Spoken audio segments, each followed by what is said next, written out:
Every kill you get, most collectibles you collect, and every orphan you delete from existence gives you experience points, or some form of currency. You use these things to progress your character's battle prowess, which gives you more options to play a game. Those things motivate you to unlock new things and new kick-ass abilities, which makes the life of your enemies a living hell. Grinding for those skills and finally obtaining them brings you a sense of accomplishment, superiority, fun, more freedom, and most important of all, that sweet eye candy. These games cleverly implement additional, usually cooler looking skills and bait you with even better upgrades, but keep them locked until you progress through the game's story, which further encourages you to play the game until the end. And I won't lie, those games are fun. However, I feel like this might be a problem for future games and even games that are out right now, both for gamers and for developers. The more gamers rely on mechanics such as skill trees and abilities, the more it will hinder your growth as a player. The abilities and skills you've accumulated will delude you into thinking it is mostly you with your own skills who is dominating your enemy, when it's actually your insta-kill super spell which you farmed for 9001 hours that shouldn't even exist in the game's world. Where in games without those skill trees like Half-Life, Halo, Doom 3, Portal, Among you actually become a better player the more you progress.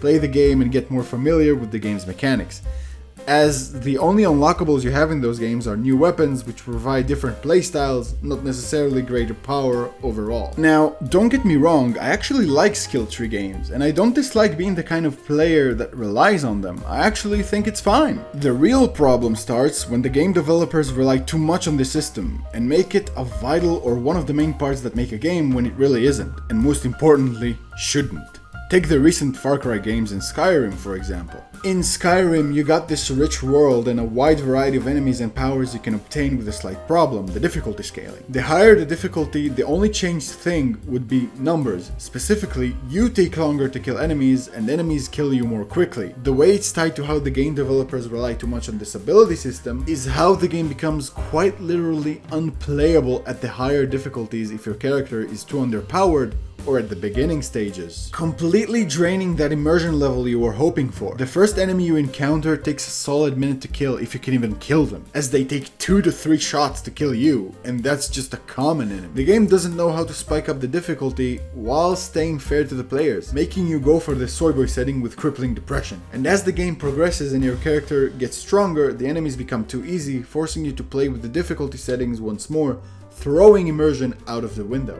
In the recent Far Cry games, it's the opposite, but on the same principle. In the hardest difficulty, right at the start of the game, you only have basic weapons and abilities, forcing you to think out of the box and get more creative to successfully complete your missions. Yet, once more, as the game progresses and your guy gets stronger and gets the best guns with the best upgrades, the game becomes a walk in the park. Heavy enemies you had to distract with a rock, sneak from behind, and shoot in their head's blind spot are now easily brought down with a takedown skill you didn't have before, or a full clip from the stronger rifle. The game loses its taste and quickly becomes bland. Enemies become more of an annoyance rather than obstacles you had to overcome as a player, and the odds don't feel stacked against you as they once did, taking away from the game's substance. You're no longer playing to win, you're playing to pass the time or to get it over with, or for the story. The gameplay then becomes a second-rate element in comparison in the game. In the first Far Cry games, however, they started and ended with just you, your guns, and your survival instincts, pun intended.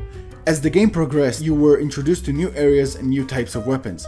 When you got the sniper, you could insta-kill enemies even from afar without them seeing you, but it had a very low ammo capacity in a mag. Its ammo was scarce and it had a low fire rate, so you couldn't always use it. When you got the shotgun, you had the upper hand in close combat. Its damage output was high and the fire rate was quicker, but from medium range and onwards, the damage it deals become negligible. You had to switch to something more suited. The rocket launcher provided the greatest firepower, yet if fired too close, you could also take damage, making it almost useless in close range and against many enemies. Also, because you couldn't carry too much of its ammo, you always had to conserve for tougher battles. Every weapon was important and unique in its own way, and combined with the rich environments you had to traverse, you had to make use of every aspect you were introduced along the way to stay on top of your foes, who were also growing stronger and more diverse, forcing you to stay at your peak performance at all times and keep you on your toes. thus making you more immersed and invested in the gameplay and the game world, making the gameplay aspect the main point, as the story, the narrative, and the designs complemented each other at every step of the road. Now, I'm not saying to stop playing those games as a form of protest or to not make them at all. The problem begins with overuse of this ability system, which ends up with the player throwing away their struggling and experimentation for a quick dopamine rush. The struggling of the character makes you feel more attached to them. You're both the same as you started, yet you both grew together in skill as you marched on. So yeah, just don't overuse it. That'll be all from me, fam.